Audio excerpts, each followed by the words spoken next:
Friends, this video is addressed to those people who claim themselves, that who think at least themselves that they are part of the mission that Ramakrishna has, Sri Ramakrishna has shown to this world, that it is his mission. So if you think you are working as part of Sri Ramakrishna's mission to earth, the question is for you. I have answers to this question. So the question is for you. I want to know, it's just to understand and let other people also know in this way. So now the mission statement is, you people give that it is Atmano Mokshartham Jagat Hitaya. Atmano Mokshartham is a very logical end. There is a moksham is the logical end to that. Fine. Jagat Hitha is a very broadly coined term. So Vivekananda very spontaneously has given it. So if you still stick to that, you definitely stick to it, no problem. But we need to qualify that statement. Jagat Hitha. Hitha means how much Hitha you want. If you give a chocolate to a child also, it is Hitha only. But do you want to define it like that, or what is the logical end? What is the ultimate thing that can define this Jagat Hitha? So that is the question. The question is, what is the ultimate goal of this mission? When can you say that this mission is successfully ended? Now this mission accomplished. When is that? Number one. Number two, what are the goals in achieving that mission? I mean, achieving which that mission is there. What are the objectives? The difference could be, you can define what are objectives and goals and in your own way. But when do you ultimately, these goals are part of this mission accomplishment. That is what I am trying to say. Okay. So that is there. And what are the long-term goals? Okay, that end is there. But while reaching that, how long it will take? Number one. What is the estimation now? Okay. How long do you think it will take for us all to be able to say that mission is accomplished? Number one. Number two, what are the long-term goals? What are the short-term goals? Okay. So how much has this mission been accomplished so far? Partially, it must have been achieved. So how much is it? Now, what was your experience so far in accomplishing this mission of Ramakrishna? Has it been good? Has it been bad? Are you satisfied with the progress? You yourself define what is satisfactory to you or not. Are you satisfied? If you are satisfied, how do you measure that satisfaction? On what grounds do you say that this is it, like that? First of all, is it all secret? If it is not secret, please be transparent. You are saying mystical probably. So Vivekananda wanted us all to reject everything that is mystical, magical, etc. in this religion, etc. So we want solid things. It is like, for example, Vivekananda says, I do not believe in a God that will give me eternal heaven in after death, and then cannot give me a morsel of food right now, cannot feed the widow and the children that are starving, right? This is what Vivekananda says. So in that fashion, with that attitude, if you see, do you see all this mission as something mystical and therefore cannot be shared publicly? If you still see that, then I don't know. I will let you say that, and then only I will try to react. But before that, I assume it is transparent. You don't want it to be some mystical thing, etc. So if it is transparent, then I am not able to see, as an average viewer in the society, I am not able to see that kind of transparency, the answers to these earlier questions that I have posed and then I am going to post now. So when exactly can we say that mission is accomplished? Mission of Ramakrishna has been accomplished, number one. Number two, what are the goals that lead up to that? And among those goals, what are the long-term goals and what are the short-term goals that you will have? And how far have you come so far? If you have come at all so far and you are satisfied with what you have been able to accomplish, what is that? How has the journey been? What were the risks that you had, strengths that you had? What were the opportunities and threats that you faced? And even in the future, similarly, what are your strengths, weaknesses, opportunities and threats? This is called SWOT analysis. What are they? What difficulties are you going to have you faced, and what can we all do to let you accomplish this mission with least difficulties possible. So how can we help? Do you actually even want our help or not? Because Vivekananda's name is what is bringing money to all this mission, to run this mission, etc., etc. How satisfied would Vivekananda be if today he is alive and is publicly giving people accounts of the mission of Ramakrishna he has so far been able to or not able to achieve so far through his officers? How satisfied would Vivekananda be? If he would not be satisfied, why and in what respects? If he is satisfied, why and in what respects he would be extremely pleased? And okay, this is all about the mission.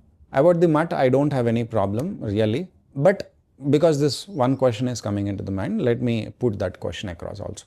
Mutt is saying that Atmano Mokshartham is our goal. Fine. So how far has that come? How many people have achieved it, or how far has that come? Yes, I am willing to give an exception to the mutt part, because moksham is not in human beings' hands and it is not a result of any effort, any amount of effort. I know that. So I am not saying this is something to be calculated in this way, the mutt part. But the mission part, it is very serious, and it is not just my question. Any sensible person would want to know how much has been accomplished. And also one very important other question is this the people who run this mission, the style of governance, is it democracy, is it aristocracy, is it autocracy, is it bureaucracy, is it oligarchy, is it communist, is it like what is the attitude? Is it dictatorialship? Is it like a Hindu undivided family type of governance? What is it? I mean, the type of governance, or is it like corporate governance? You may claim that all of this is not, it is something different, but what is it? Can you elaborate? Can you make it transparent to people so that they will understand? Because as far as is found in public data and my understanding, the only within the board of trustees and within the governing body there is democracy, and that also we have to see whether social interactions, social relationships affect that democracy and its efficacy. That's a different question altogether. But then within, I mean, the whole organization, is there possibility? See, because democracy works only when there is free speech.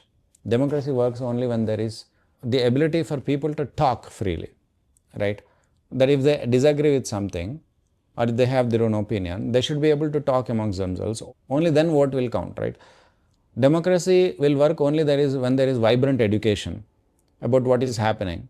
So in running India, for example, there is this legislative, there is judiciary, there is media, and there is bureaucracy.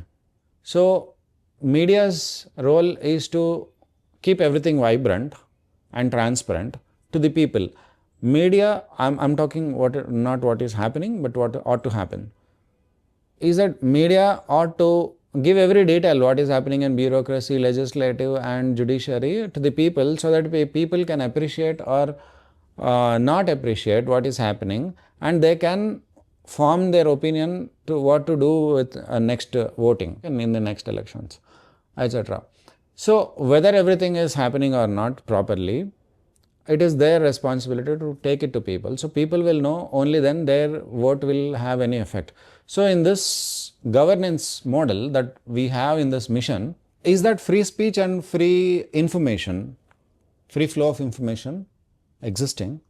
If it is existing technically, and if it is not existing, will the people be punished if they ask for more information that they are not able to see? People who keep tabs, I mean, people who keep opaqueness, are they rewarded?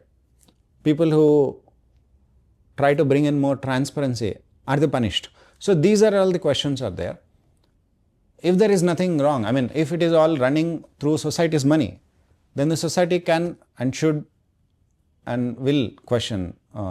And so far it doesn't question because they think it is religious. So there is this there is this confusion amongst people. People are confused like children, oh no, you cannot question them because they're like gods. Fine, okay. But that is the mat part. What is the mission part? So the mission is obscured, I mean seemingly, mission is obscured under the guise of mat. And yes, it is said Ramakrishna first, then only mission. So it is very clearly being said everywhere. Right? Is it really so? If it is so for you, okay, the straight question is, for Ramakrishna, what is first? Is it Ramakrishna first or his mission? If for Ramakrishna, Ramakrishna would happily sacrifice himself for the mission, should you still insist that I will follow only Ramakrishna and not his mission? So, whether what should be priority to you be decided on what Ramakrishna's priority is or your priority is. How are you a devotee or an admirer or a follower, whatever you want? How are you a devotee of such an avatar Purusha or God? If you put your priorities above God's priority, above the priority of your Ishta, right? So, for example, if I have a mission, my whole focus is on the mission. Very willingly I would sacrifice myself to achieve that mission.